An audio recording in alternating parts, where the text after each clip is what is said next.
Одоо хинтийн уруунд бол нилээ явцсан хүндэл гэж би өөрийгөө бодож ирсэн аахгүй.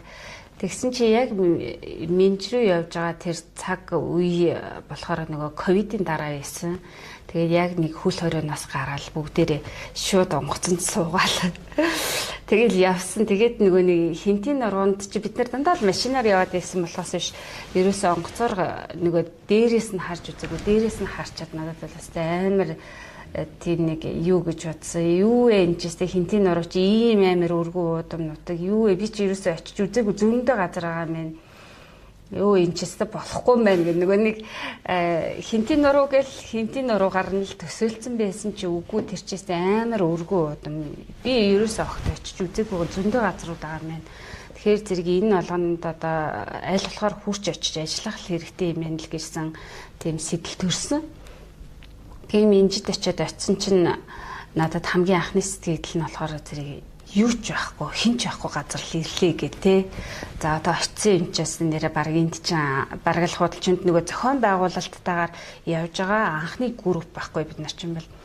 Тэгээ тийм учраас бол бүгдээрээ л тал талаас нь тэстэй нэрэ бүгд л хийх юмтай.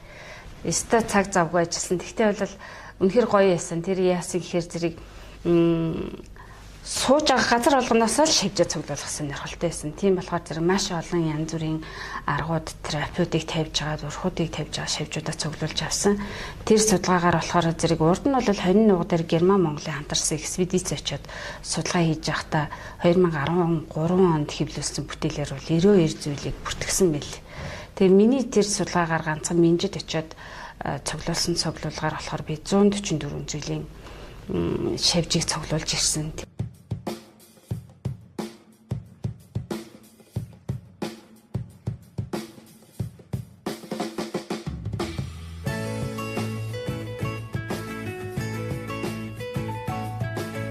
Шинжилгээний Академийн биологи үргэлэнгийн шив зэдлэн лабораторид 2000 оноос хойш ажиллаж байгаа.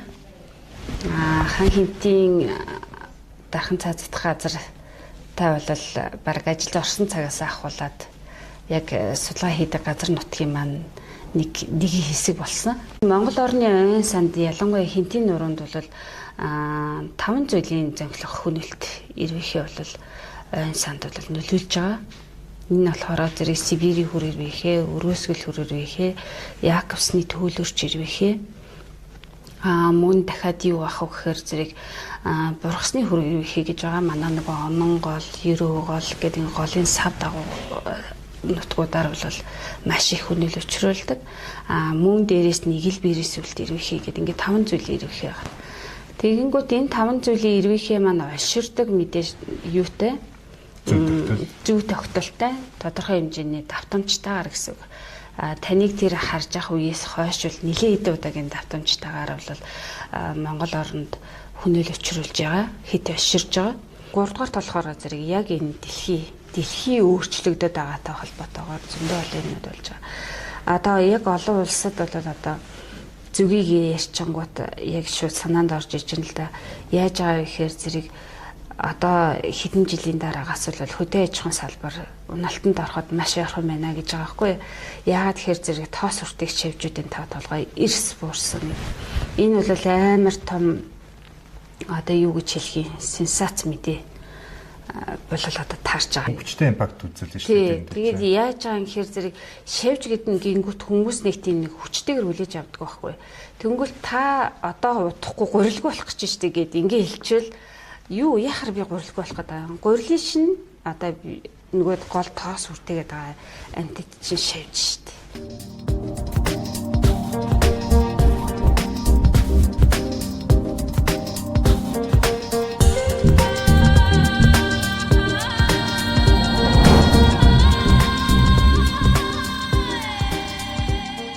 Сайн та бүхэнд өнөөдрийн мэндүргий Хайнти подкаст өнөөдөр ээлж нэгэн дугаараараа биологийн нэгэн төрөл зүйл болох одоо шавьчны тухай тэрэн дотор одоо энэ хөнөөлт шавьч гэж юу вэ гэдэг сэдвээр ярилцгаад одоо шинжлэх ухааны академийн биологийн хөвлөлтөн дээр хүрэлцүүлсэн байна. Өнөөдрийн бидний ярилцах зочин болвол судлаач элдэм шинжилгээний ажилтан доктор Алтан Жимгтэй бид өнөөдөр ярилцсанаа. Сайн байна уу та? Сайн байна уу. Энэ өдрийн мэндийг хүргэе. За энэ өдрийн мэндийг хүргэе. За тэгэхээр та үзэгчдэд эхлээд өөрийгөө танилцуулаач. Та шинжилгээний хэмжээний биологи үрэлэнгийн шив зэдлийн лабораторид 2000 оноос хойш ажиллаж байгаа. Хан хэмтийн дархан цааздах газар та бол бараг ажилд орсон цагаас ахуулаад яг судалгаа хийдэг газар нутгийн маань нэг хэсэг болсон. Тэгээ сүүлд бол одоо хан хэмтийн улсын тусгай хамгаалалтаа газраас маань хүсэл тавиад хэд хэдэн судлаачдыг нэтгээд одоо нэгдсэн судалгааг хийх бас нэг хөөрхөн боломжуудыг бид нарт үүсгэсэн байгаа. За энэхүү цуврал подкастыг бас хийж ингээд зохион байгуулалтаагаар хийж байгаа хан хэмтийн тусгай хамгаалалтаа газрын захиргаа болоод зөвлөх доктор Ундрах хот санаачилсан. Ажилд бол маш их ач холбогдол өгж байгаа. Яагаад гэхээр зэрэг судлаачид болгон бол өөрийн гэсэн хийсэн ажлууд үр дүнгууд байгаад байдаг. Тэрийгээ бас нэгтгээд бие биентэйгээ ингээд санаа бодлоо хуваалцах нь нэлээд хомс байдаг. Энийг бол нэлээд олж хараад энэ дутагдaltaй тал нь бол одоо хан хэмтийн судлаачдын би бол хан хэмтийн тим гэж нэрлэлцдэг. Тэгэхээр зэрэг хан хэмтийн тимийнхэнд бол нэлээд ач холбогдолтой байгаа гэж бол би хардгаа. Тэгээд хан хэмтий дээр бол миний хийсэн судалгаа болохоор зэрэг 2000 оноос хойш бол яг хэмтийн нурууны модлог эдэш шавжийн бүрэлдэхүүнийг илрүүлэх, тогтоох, зүйлийн бүрэлдэхүүнийг одоо нэгтгэх ийм судалгаануудыг бол Ахмад судлаач Намхад ойрж Бунцаг Дулам нарын хамт бол хийж бүрэлдэхүүнийг нь гаргасан байдаг. Нэгдүгээрт хоёрдугаарт болохоор зэрэг хан хэмтийн нурууны мөн царсаны овгийнхны зүйлийн бүрэлдэхүүнийг гаргаад тэн дотроос бол бэлчээр болоод тухайн райондоо ямар шавж нь одоо хөнөөлтөй байх боломжтой вэ гэдэг ийм бас зүйлийн бүрэлдэхүүнийг нь бол гаргаж тогтоосон ийм судалгаанууд хийсэн. Үүнээс хойш болохоор зэрэг ерөнхийдөө бол хэмтийн нуруу маань тэрчгээрээ ойн сантай тий. Тэгэхээр зэрэг ойн сан дотор нь хөнөөл өчрүүлдэг ямар зүйлийн шавжууд байна вэ? Тэдгээр шавжууд маань бол хэдийн хэмжээний га талбайд тархаж голомтолж одоо тодорхой хэмжээгээр нэг ойн ургах, төхөн төжих тэр юмд нь одоо яаж нөлөөлж ийнэ гэдэг нөлөөллийн судалгаануудыг бол хийж байгаа. Тэгээд тэр судалгааныхаа үр дүнгуудээр бол нэлээд хэдийн бас өгүүлбэрүүдийг хэвлүүлж гаргасан байдаг тийм. За тэгэхээр хоёулаа таны энэ судалгаатай холбоотойгоор үргэлжлүүлээд ярилцъя. За тэгээд Монгол орны ойн санд ялангуяа хэмтийн нуруунд бол 5 зүйлийн зөнгөлөх хөнөөлт ирвэхээ бол ойн санд бол нөлөөлж байгаа. Энэ болохоор зэрэг Сибирийн хүр ирвэхээ, өрөөсгөл хүр ирвэхээ, Яаковсны төөлөрч ирвэхээ, бургасны хүр ирвэхээ гэж байгаа. Манай нэг онон гол, ерөө гол гэдэг энэ голын сав дагуу нутгуудаар бол маш их хөнөөл өчрүүлдэг. Мөн дээрээс нэг л биерээс үлд ирвэхээ гэдэг ингээд 5 зүйл ирвэхээ байгаа. Тэгэнгүүт энэ 5 зүйлийн ирвэхээ маань олширдаг мэдээж юутай зөв тогтолтой тодорхой хэмжээний давтамжтайгаар гэсэн үг. Таныг тэр харж ах үеэс хойш бол нэлээд хэдэн удаагийн давтамжтайгаар бол Монгол оронд хөнөөл өчрүүлж байгаа, хит олширж байгаа. Хөнөөлт шавжийн тоо толгой өслөө гингүүт байгаль бол эхний 1-2 дугаар үе дээр бол нөгөөд нэг тэр шавжийг иддэг, дотор нь өсөж үрждэг тэр шавжууд бол тодорхой хэмжээгээр бага тоо толгойтойгоор өсөж идэг гэсэн үг. 2 дугаар олширлын циклийн төгсгөлөөс 3 дугаар цикл рүү орж ирж байгаа үе дээр бол байгаль өөрөө тухайн шавжийн тоо толгойг өөрөө бууруулах хэмжээний махчин, шимэгч, түүгэр хоолдог амьтдын тоо толгой тухайн газарт бий болчдөг гэсэн үг. Тэгэхээр зэрэг заавал тэр газарт одоо тэмцлийн ажил хийж тодорхой хэмжээний одоо химийн бэлтгэл, микробиологийн бэлтгэлээр одоо тэмцлийн ажил хийх шаардлага байхгүй болчихно гэсэн. Үзэгчид маань ингээд ойд жишээлбэл ямар нэгэн хөнөөлт шавж их байгаа үед те энэ хороо цэцээч болохгүй байж тээ гэж болохгүй нэл гэсэн үг шүү дээ те. Тий, тэр чинь бол тодорхой зөв тогтолтой байгаа учраас нэгэнд одоо тоо толгой буурж байгаа тохиолдолд бол угаасаа улсаас тэмцлийн ажил хийхгүй гэсэн. Байгаль өөрөө цаан чинь зохицуулалт нь ажиллаад эхэлсэн. Тийм болохоор тэр бид нэр илүү хэрэггүй хөрөнгө цацах шаардлага байхгүй гэсэн үг байхгүй юу? Одоо ингээд ой модонд одоо бид хаан тийг ярьж байгаа учраас их ой мод ярьж байгаа те. Хөнөөлт учруулдаг үнцэн хэдэн зүйл байгаа. Нэг нь болохоор түүмэл, хоёр дахь нь болохоор одоо энэ хөнөөлт шавж те. Гурав дахь нь өвчин гэдэг зүйл багш. Бид нэг энэ хоёр дахь одоо хүнэлт шавьчныхын тухай ярьж байна. Өмнөдөө бид төмөр үсээ ярьсан. Тэгээд хүнэлт шавьчмаа та хэд нар ингээд амьдрах орчны зураглалыг гаргах гэж судалгаанууд хийсэн баг. Тэгээ хаантд одоо анх бол Минжрүү очих судалгаа хийжсэн гэсэн тий. Тэгээ Минжрүү очихын судалгааны анхны сэтэл тэгээд яг судалгаанд оролцсон яг тэрийн орчинд байсан дурсамжаас ялж өгөөж.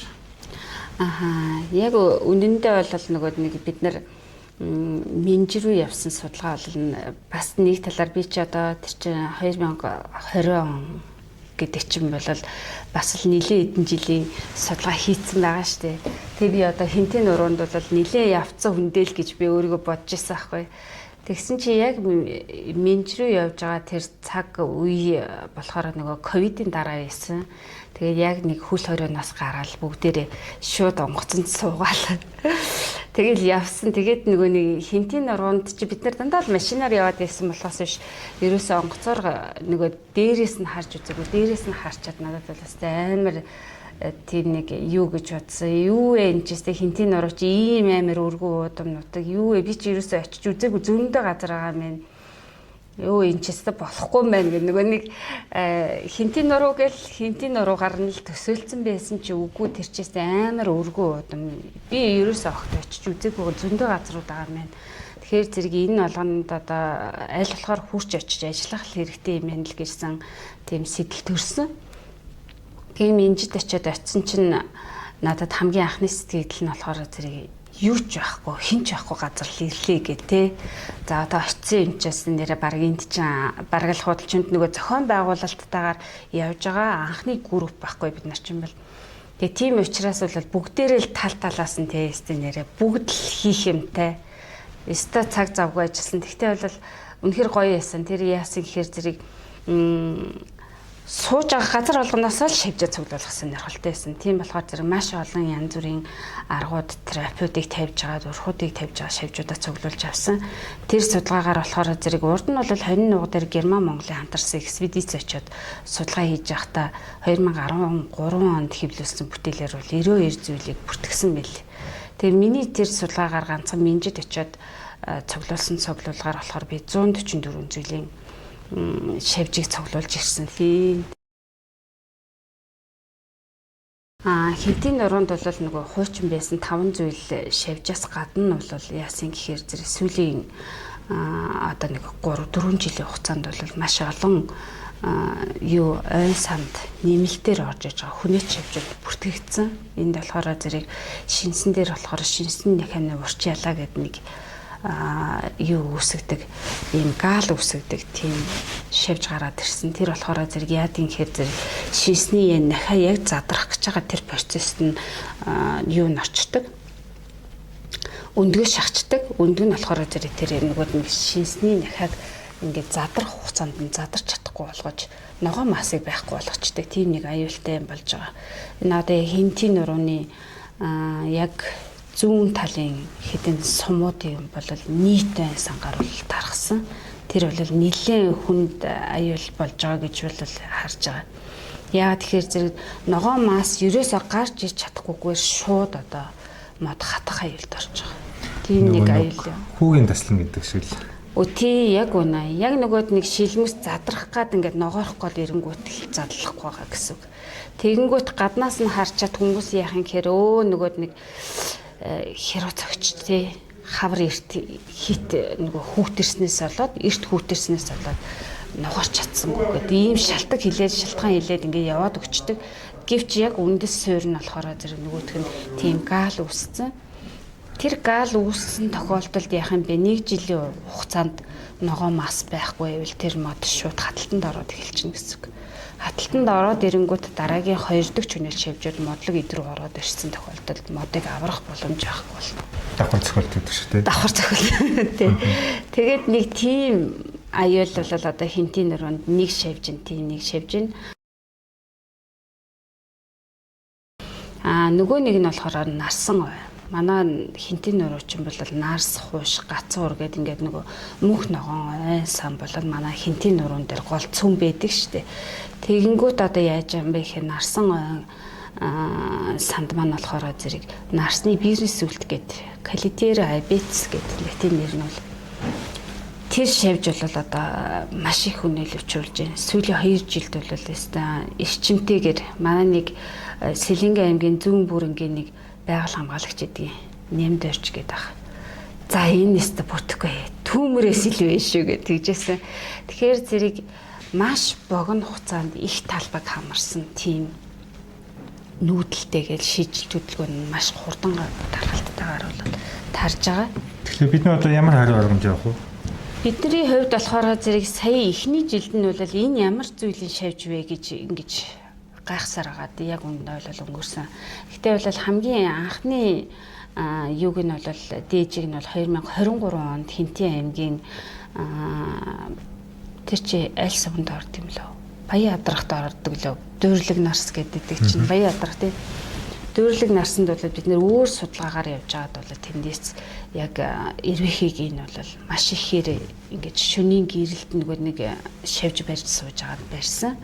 Тэгээ тэгвэл энэ ч одоо юу вэ гэд яг үнэндээ бол нэг лимантрити буюу манай өрөөсгөл хүр эрвэхтэй яг ижилхэн нэг овогт хамаардаг эрвэхээ. Гэхдээ бол хөгжлөн циклийн хувьд болохоор зэрэг мань дээр бол нэг хүрэнцрээрээ буюу авгалдаагаар модны холтосны ангал цааваар орж түр зургийн одоо авгалдаагаар хүрэнцрээрээ өвлждэг тийм шавж байгаа. Тэгж 23 онд олоод 23 онд бол маш их хэмжээтэй байна да гэж хэлээд дараа нь 24 онд Баян адрах сумаас бол хайгаад олоогүй. Яагаад тэгэхээр зэрэг тухайн яг тэр цаг хугацаанд нь шимэг шавжууд нь их байсан. Тэгэхээр зэрэг мэдээж магадгүй байгаль өөрөө тоо толгоогоо цөөлсөн ч юм уу иймэрхүү ажил явагдсан. Эсвэл бол шилж төлөвлөгөө хийгдсэн байх боломжтой гэж үзээд орхисон байсан. Тэгсэн чинь 24 оныхоо яг ойн газараас зохион байгуулагддаг хүнэлт шавжийн тархалт голомтыг тогтоох судалгаагаар явж хагаад Сэлэнгэ аймгийн зүүн бүрэн Шаамар сумын нутгаас бол хамгийн анхны голомтыг бол илрүүлсэн байна. Одоо зүүн өмнөөс баруун хойш нүүсэн ба шүү дээ. Хэрэг нүүсэн гэж үзсэн. Одоо нүүсэн гэж үзвэл тэгэж болно. Гэвч бол яг сүүлд нөгөөд нэг ингээ хэвлийн мэдээ баримтыг үзээд байхад бол яг тухайн шавж маань болохоор Оросын холбооны улсын одоо Сибирийн яг нарсан сангаар бол маш их өргөн тархалтайгаар тархаад тэндээсээ бол наашаа нүүж орж ирсэн байх магадaltaй юм билий. Тэгэхээр зэрэг Баян адрахт бид нэр тохиолдсон журмаар илрүүлсэн боловч айл үжээ Сэлэнгэ аймаг руу маань ороод ирсэн байсан байх боломжтой гэж харж байгаа байхгүй юу? Одоо тэгээд таны түрүү хэлснээр бол энэ шавжны гол одоо хөнөөл нь одоо өвөл өндгөлөх биш те. Ичих маягаар тэгээд цаг агарын хим дулаараад таатай орчин үүсэх юм бол гарч ирэнгүүтээ одоо мөх ногооноор нарсыг шууд идэх аюултай гэж хэлсэн тий. Аха. Ер нь бол нөгөөд нэг шинс мод маань болохоор өөрөө шилмүсээ нөгөөд нэг хайдаг тий. Яах юм гэхээр зэрэг нөгөө угаасаа цикл нь тэгээл нөгөө нэг 5 сардаа гарч ирээл 9 сардаа навчааг өвөөл тэгээд өвлийн хэдэн саруудад бол шилмүсгүй байгаа шүү дээ. Тэгвэл мөнх ногоо модны хувьд одоо бүтэн жилийн 4 улиралтай ногоо масаар байдаг. Тэгээ миний хувьд болохоор зэрэг энэ шавж нэлийн сонирхолтой санагдаад яаж өвлждгийг те уг нь бол нарсны биерс үлт гэж байгаа боловч өндгөлж байгаа байхгүй 7 сард өндгөлөөд өндгөлсөн өндгнөөсөө нөгөө хүрэнцэр нь гараад дахиад өвлжих гээд ах шиг болчихж байгаа байхгүй. Яг үндэ бол нөгөөд нэг шавж судалдагч гэсэн нөгөөд нэг тухайн шавж болгон чинь зүйл болгон чинь өөр өөрийн амьдралын циклтэй өөр өөрийн мөчлөгтэй байдаг учраас тэрийг нь илрүүлж чадаагүй биологийн судалгааг хийгээгүй тохиолдолд тухайн шавжийг таамаглаж одоо тэмцлийн ажил хийх ч юм уу таамаглаж ямар нэг юм хийх ямарч боломжгүй учраас заавал тэрийг хийх ёстой болчихж байгаа байхгүй. Тэгээ би Сэлэнгэ аймгийн зүүн бүрэн суман дээр болохоор зэрэг өвөл 12 сард очиж үзэж байгаа. Нөгөөдгөө шин цас малтаад байна уу байхгүй байна уу гэд. Тэгээд яг эхний 12 сард очиод очингуудаа болол үнэндээ хүрэнцрээ хайгаа олоогүй хаан ч идгийн бүү мэд. Сибирийн хүр ирвэхээсэн болол нөгөө хөрсөө малтж байгаа тухайд олчондоо гэж бодож байсан байхгүй. Яг л тэр хавцал хүрэнцэр нь байх хэвээр өвлжж байгаа хүрэнцэр байх хэвээр гэж бодоод ухаадс ерөөсөө олж чадаагүй. Тэгээ сүүлд харин 2 сар гаргаад яг цас халтардаад ингээд нэг хөөрхөн болоод ирэнгүүт нь дулаарж ийн гэж бодоод тэгээд явж очисон. Очисон хойно бол нарсан ой чинь тийм нэг манай шинсэн ой шиг тийм одоо юу гэж хэлэх юм юу гэж хэлдэг штэ нэг одоо хөвхөн давхаргатай гэж мэж ярьдаг. Тийм нэг хаягдсан гээгдсэн навчиж нэг биш арай нүцгэн шүү дээ тий. Хугарсан мөчөр зөчөр байдаг шүү дээ манай шинсэн ойд бол тэгэхээр нарсан ойд бол тийм нэг юу гэж хэлдэг лээ мартчихад байна уучлаарай. Хөвхөн давхарган дээр тогтсон тэр олон унсан гийсэн тэр мөчрүүд бол байхгүй. Тэгээд гол нь яасан юм бэ гэхээр зэрэг нэг унсан модны нэг холтснууд ихтэй. Унсан мод ихтэй. Тэгээ унанг моднуудын ингээ холтснуудыг ингээ нэгээ үтсэн чи яг тэр унанг модон дотор бол ингээд холтсон завсар нь яг ингээд юугаараа хагас сарын хэлбэртэйгээр өвлөсөн хүрэнцрүүд нь олцсон. Тэгээд би өөр гайхаад ямар сони энэ ч одоо бараг л хүрэнцрээрээ байна да энэ одоо яах юм бол гэж бодонгуудаа бүгднийг түүгээд магадгүй нөгөө өвлөсөн хүрэнцэр дотор маань бас би шимэг шивж магадгүй бэж магадгүй гэж бодож байгаа байхгүй юу. Ер нь бол тэгсэн чинь эсрэгээр нөгөөх маань түгэл оруулж ирээл машин дотор тавиал хэсэгхэн байхад шүү дээ. Тэр чинь 15 минут хүрч ямаагүй юу. Тэгэнгүүт шууд бүгд арзганаал хөдлөөд эхэлчихэж байгаа байхгүй. Тэгэнгүүт нь за эднэр чи хөдлөөд эхэллээ наад бол чи хоол хэрэгтэй юм бэ. Одоо ястан мөвчөр хайна гэд хэрвээ Сибирийн хүүр тэгээ хөдлөд эхэлсэн бол тэрийг тижээх боломж байхгүй шүү дээ. Тэгэхээр шууд нарсны биерийн сүлд ирвэхийг бол шууд нарсыг нугуулж авчираад шилмүсээр нь хооллоод эхэлчихэж байгаа байхгүй.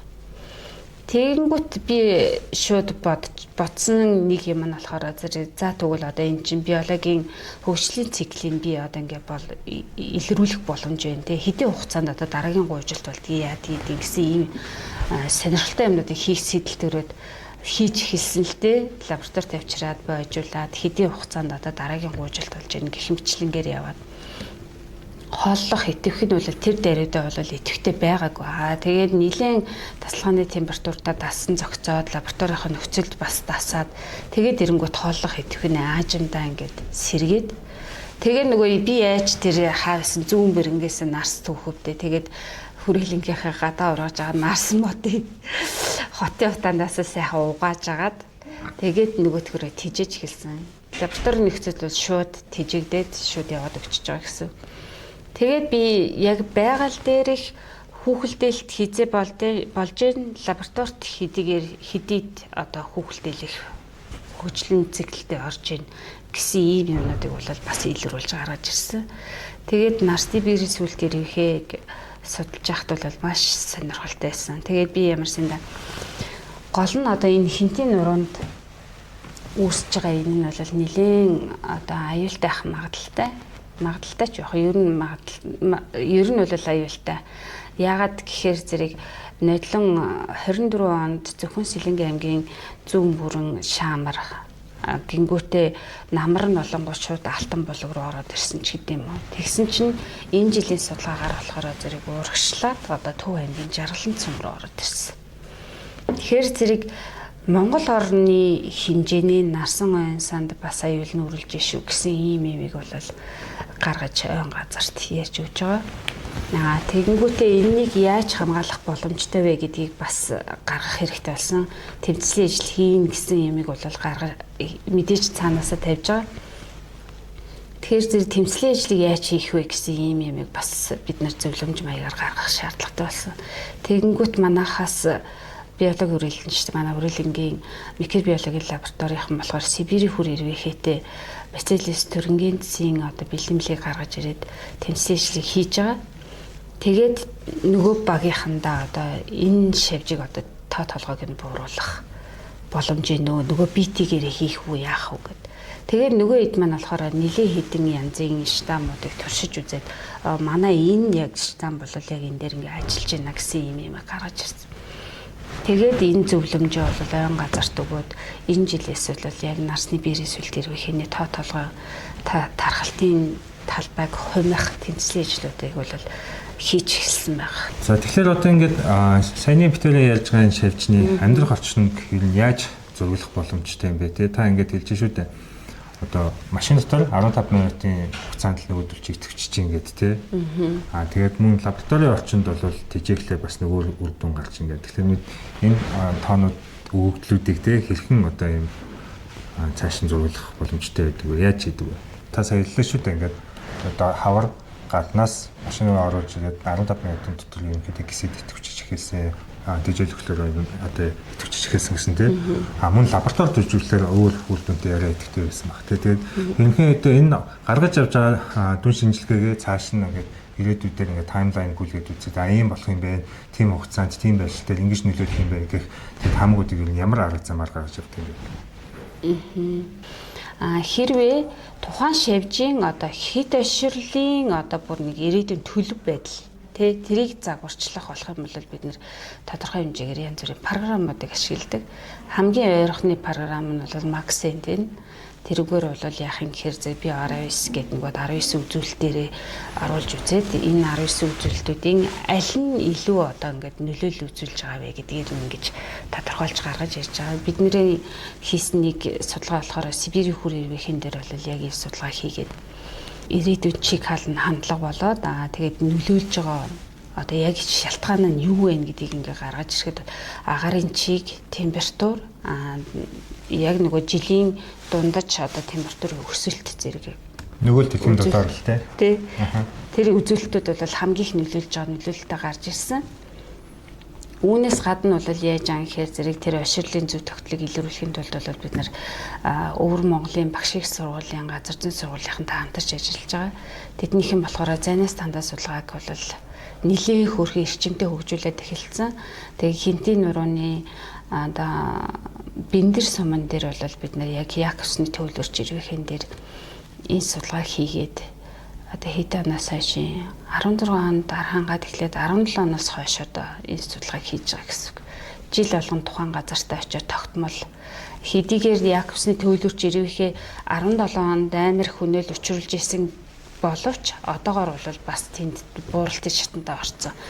Буурсан байсан ч гэсэн тухайн газрын одоо энэ цаг уур орчны нөлөөлөл нь одоо яг ямар болж ийн гэдгийг одоо хүртэл судлаа явж байгаа гэсэн. Дараагийн цикл гарч ирэхдээ одоо бүх одоо юунуудыг орчны үзүүлэлтүүдийг үзэж агаад дараагийн цикл гараад ирчингүүд одоо энд бол хамгийн том суурь дата өсчихнэ гэсэн. Тэрнээсээ дараачихаа прогнозыг гаргах боломж үүснэ гэж бид нэр хараад. Тэнгүүт одоо зүүн бүрэн Шаамар хоёрын одоо байгаа голомтой талбайг хэлэх юм бол бараг 17-8 мянган тал байгаах гэж бодож байна. Тэгэхээр зэрэг тэр маш богино хугацаанд одоо 1-2 жилийн дотор л тийм болж ийн гэсэн үг. Гэхдээ бол Менери хэлсэн юу нь болохоор зэрэг нэг хит гандсан байхгүй одоо Сэлэнгэ аймаг чинь зүүн бүрэн төмөрд байсан шүү дээ. Тий, зүүн бүрэн Сэлэнгэ аймаг тэрчгээр төмөрдөө. Төмрийн хажуугаар нь бас нөгөө шавжчин байсан гэсэн үг. Тэгэнгүүт яасан бэ гэхээр хит гандуу байсан. Тэгэнгүүт гандуу байна гэдэг чинь нөгөө нэг тухайн шавжчин болол нөгөө чиг хэрэгтэй шүү дээ. Чигээ олохын тулд яах юм бэ гэхээр модныхоо шилмүсийг идэх байхгүй. Тэгэхээр зэрэг тэр их эрчимтэйгээр тарж байгаа шалтгаан нь ч гэсэн гантай холбоотой. Чигтэй, температуртай холбоотой болчихж байгаа байхгүй. Тэгэхээр одоо 1200 га талбай зөвхөн одоо нэг га талбай 2-3 мянган модоор нөхөн одоо ойжуулт хий гэж бодоход л гарах зардал бас одоо ингээд шууд цээж болшгүй өндөр гарч байна. Хоёрдугаар тэр модыг эдийн засгийн эргэлтэнд оруулсан бол бас алдагдсан цагийн боломж гэдэг шиг тий.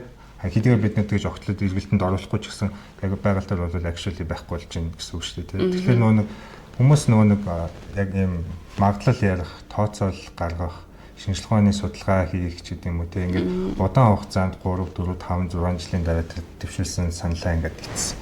Одоо эцсийн болгож баталгаажуулах энэ нэг процессыг ерөнхийдөө бол нэг хайхардгүй. Гэхдээ бидний бодлоор бол энэ бол оновчлолтой мэдээлэлтэй байх юм бол тэр хэмжээний хөрөнгийг нэгдүгээр үгүй болохоос хамгаалах нь байна. Өөр юм ямар одоо ач холбогдолтой вэ? Ер нь бол нөгөө модын чинь заавал нөгөө нэг техникийн ч гэх юм уу те ингэж нөгөө нэг ашиглалтаар нь биш. Одоо жишээ нэг хийж хамгийн том юм ч одоо карбон гэж ярьж штэ тий. Карбоны нийлүүлэлтийн хамгийн том юм бол одоо мод. Тийм учраас бид нэр одоо ойгоо хамгаалах хэрэгтэй. Ойн маань заавал байж ах хэрэгтэй. Ногооноороо байх хэрэгтэй гэсэн юм шаардлага тавьж байгаа. Тэгээд дээрэс нь ойн мод гэдэг чинь ерөөсөө нөгөө нэг тоосчлт тий. Тэр амар том шорон шуургууд. Тэдний чинь бүгднийг одоо ингээд нэг хаах боох хамгийн том юм болчиход штэ. Тэгэхээр зэрэг ойг хамгаалах нь бол мэдээж нэгдүгürt. Хоёрдугаар болохоор яаж хамгаалах вэ? Ямар арга замаар хүн дээлтэй болоод байгальд нь өөрт нь сөрөг нөлөөлөлгүйгээр яаж хамгаалах вэ гэдэг ийм юмнуудыг бол бодох хэрэгтэй. Мэдээж ойн модны ач холбогдлыг бол бид нэр дурдаад барахгүй. Тэр ой татарч өчнөө олон амьттай энэ чинь тэр чинь тухайн амьтдын бүгдийнх нь оршин байх гэр орон сууцолж байгаа штэ. Тэгэхээр зэрэг тухайн ойг бол нэгэнт одоо тэ хүнээс шавжид идэгдсэн юм чинь ингээд шууд одоо огтлох, тайрах, төлшөнтэй хэрэглэх тийм юм бол байж болохгүй гэсэн үг байхгүй юу? Тийм болохоор зэрэг нөгөө нэг хүнээс шавжид идэгдсэн юм чинь одоо сток гэдэг ингээд нөгөө нэг хүмүүс бол дайраад командтайгаар нөгөө тийш унгаах сонирхол айгүй өндөртэй байдаг. Одоо энэ аж ахуйн нэгжүүд бол нэг хүнээс шавжид идэгдсэн ч гэсэн тухайн моддыг ойг доод талын 7 жил ажиглах шаардлагатай. Тэ тодорхой хэмжээгээр уурган, яан, өхөн зарим нэг нь угаасаа үхэн штэ. Яа тэгэхээр зэрэг юу ягаад нэгэнд сүлдсэн дөрөө мод бол тэр дайралтыг давж гарч иж чадахгүй гэсэн. Тэр зүйлийн бүртгэлийн шилжилтэн дээр одоо юу гэдэг нь хэдий идэгдээд өгцөн байлаа ч гэсэн тэр чинь тодорхой хэмжээгээр доороо ургаж байгаа одоо навчид усыг ч юм уу тий сүйдэрлэх, нарны шууд цонхтоос хамгаалах, бусад нөө микро орчныг хатаахгүй байх, чийг барих. Тэгээ тэр ч одоо ингээд нэг тодорхой хэмжээний сүүдэр буулгаж байгаа штэ. Тэр сүүдэр нь хүртэл хамгаалт үүсгэж идэг гэж үздэг. Тэхийн тулаар ер нь сүүдрээс өөр бидний хийж чадах юм ер нь байхгүй юм шүү тий. Тэгээ мод тарих гэдэг, ургамал тарих гэдэг чинь нарнаас ирж байгаа хурц сүүдрийг сүүдрэх. Тий, сүүдрийг нь л одоо авч үлдэх талаар тодорхойлоо явж байгаа. Та сая хэлсэндээ та ингээд хаа энтиг агаар дээрээс авахд ямар уудам юм бэ гэдэг тий. За одоо тэр уудам орон зайг хоёулаа ингээд сая 700 квадратаар симуляц хийж үзэх юм бол та энд шавжтай холбоотой нэг дата одоо 2035 онд ч онд яах юм бэ гэдэг үүсгэж чинь тийм үү. Гэтэл надад нэг сонирхолтой асуулт санагдаж байна. Одоо жишээлбэл ой судлалын бусад хүмүүс бол ингэж хэлж байгаа байхгүй. Энэ дулаарлын эрчим цаашдаа хурдтай байх юм бол 2040 оноос эхлүүлээд шилмөст модонд амьдрах таатай орчин үсэхгүй нэ. Яа тэгэхээр бол дөнгөж нөгөө хавар болоод ирэх дахиад 50-даад ирэх үед л тэнцээ маш их хэмжээний одоо стресс үзүүлэх тийм хүчин зүйлүүд бий болсон байна гэдэг тийм. Одоо дөнгөд хөлснийх нь нөгөө юм хэлдэг ч юм уу тийм. Дулааных нь цэвдгийнх нь нөгөө хэлдэг. Энэ олон төрлийн датануудыг бүгднийг нэгтгэн симуляц хийх. Тэгээд тийм одоо химэл оюунтай холбоотой хөгжүүлэлт хийх боломж бололцоо бидэрт ер нь байгаа юу? Бас хоёрдугаарт шаардлагатай юу те? Энэ бол боломжтой. Гол нь яа гэм бэ гэхээр зэрэг манай одоо салбарын шинжилгээ ухааны судлаачид ер нь баг нэгдэж хамтдаа одоо нэг юм зорж одоо зорилго тавиад ажиллаж исэн одоо нэг тийм хамтарсан судалгаа бол баг байхгүй гэхэд хэлсдэг. Миний харж байгаагаар бол хаан хинтийн энэ тим их юм бол тийм боломжийг бид нэр үүсгэх байх гэж бодож байгаа байхгүй яа тэгэхээр зэрэг одоо жишээ нь надад гэдгийгүүд ой хүнэл шавж зөндөө олон жилийн хурд датанууд байна шүү дээ. Энэ олон датануудыг нийлүүлээд нөгөөдөл манд бас байгаа гэсэн үг. Тэгхийн болол бүгдээрээ нийлж нэг юм синтез болгож аваад дараагийнхаа одоо юг ирээдүг бол бид нөгөө юу яаш штэ төсөөлөнтэй таамаглана. Тэгж жаад одоо энийг бол урьдчилж хараад одоо дараагийн удаа ийм болох гээд шүү гэсэн ийм ямыг урьдчилж харчаад бид нэр урьдчилаад одоо нэг ямар нэг арга хэмжээ авах боломжийг нэгүүдийг бол судлаачид нэгдэж жаад хийх хэрэгтэй л гэж би боддог тий. 3 дугаарт болохоор зэрэг яг энэ дэлхий өөрчлөгдөд байгаатай холбоотойгоор зөндөө олон юмуд болж байгаа. Сүрлийн тэр нь бол та миний одоо асуугааг өөр хэлмээр байсан энэ хамгаалалтаа холбоотой тийм хариу хэмжээтэй холбоотой хэлмээр байсан өөр зүйлс байгаа юу? Ер нь бол бараг л бүх талаас л хоёулаа сайхан ярил. Ойрд бас нөгөө хаан хинтийн тухай бас яриаг удацсан байсан байна. Тэгээд ерөнхийдөө бол юу гэж хэлэх вэ гэхээр зүгээр л нөгөө нэг объектыг бид нар тал талаас нь ингээл судлаа л гэдэг аахгүй. Тэгээд нэгдсэн одоо ингээд нэг одоо нэгдсэн энийг рамзангидад ингээд ороод ирэх юм бол тэр судалгаанууд нэгдээд тэр олон датануудыг нэгтгэхэд ингээд ороод ирэх юм бол хаан хэмтийн улсын тусгай хамгаалалтаа газрын одоо хамгаалах менежментийн төлөвлөгөө тэгээ ирээдүйн чиг хандлага эднэрийг бол бид нар бол гаргах одоо бүрэн боломжтой гэж боддог. Тэгээд дээрээс нь юу хийх шаардлагатай вэ? Ирээдүйд бид нэр одоо юу болно гэж бодоод урьдчилж алхах вэ? Энэ иймэрхүү юмнуудыг боловсруулахад бол нэг зорилготой, нэг чигтээ ингээ ажиллах юм бол нэлээд гой үр дүнтэй ажлуудыг хийх боломжтой. Тэгээд дээрэс нь одоо ерөнхийдөө бол нөгөө хашмаад маргад дарахтай хамт олон бол энийг харцсан учраас судлаачдыг ингэж өөрсдөө татаж аваад ингээ ажиллаж байгаа хаа гэж бодож байгаа. Тийм болохоор зэрэг одоо тусгай хамгаалалтаа газрын одоо хамт олонтой бол ажлын амжилт хүсье. Тэгээд дээрэс нь манай хаан хинти тим их юм бол бас нэлээ хөөрхөн төсөл санаачлаад явж байгаа. Тэгэхээр зэрэг дараачихаа ажлуудыг бас хийхэд нэлийн том түлхэц амжилтуудыг бол бас гаргах байх гэж бодож байна. Тэгээд сэтгүүлч би бас нэмэт хэлэхэд нөгөө та бүхний судалгааны ажлыг нь олон нийтэд ингэж сурвалжилж мэдээлж хүргэхийг бол Германы хамтын ажиллагааны GIZ байгууллага бол ивент тэтгэж ажиллаж байгаа. Тэгээд тэр байгууллага байгаагүйсэн бол бид нар бас та бүхний судалгааг ингэж бүгд ингэж цуглуулад ингээд салбар сэдвийн сонирхсан хүмүүс сонсох боломжийг бол гаргах чадахгүйсэн. Тэгэхээр GIZ-ийн хамт олондоо бас бусад судлаачтай хүмүүс талархснаа илэрхийлж байна. Тэгээд шинжилгээ ухааны мэдээлэл бол нэг өдөр ингээд сенсац аваад тархдаг тийм бол мэдээлэл биш. Тэгээ хүмүүс бол жишээлбэл шавж гэж юу юм уу гэж юу ингээд судлаад харахад тэнд яг тухайн судалгааг яг газар дээр нь хийсэн. Тэгээд олон жилийн үр дүнтэй тэгээд мэргэжил арга зүгээрээ баталгаад чичгсэн. Тэгээ нөө судалгааны бүтээлүүд нь олон улсад ишлэгдчихсэн. Тэгээд академик одоо замаараа явсан бүтээлүүд байгаасаа гэж бид нар бодсон. Тэгээд таныг бас энэ подкастт оролцож өөрийнхөө мэдлэг туршлагыг хуваалцсан баярлалаа. Цаашдаа ажилд амжилт хүсье. За баярлалаа. За та бүхний ажилд амжилт хүсье. За үзэгчтэй өнөөдрийн дугаар энэ төрөйд өндөрлж байна. Бид дараагийн амжилтгээ өөр нэгэн судлаачтай үргэлжлүүлэн ярилцуулна. Баярлалаа та бүхэнд.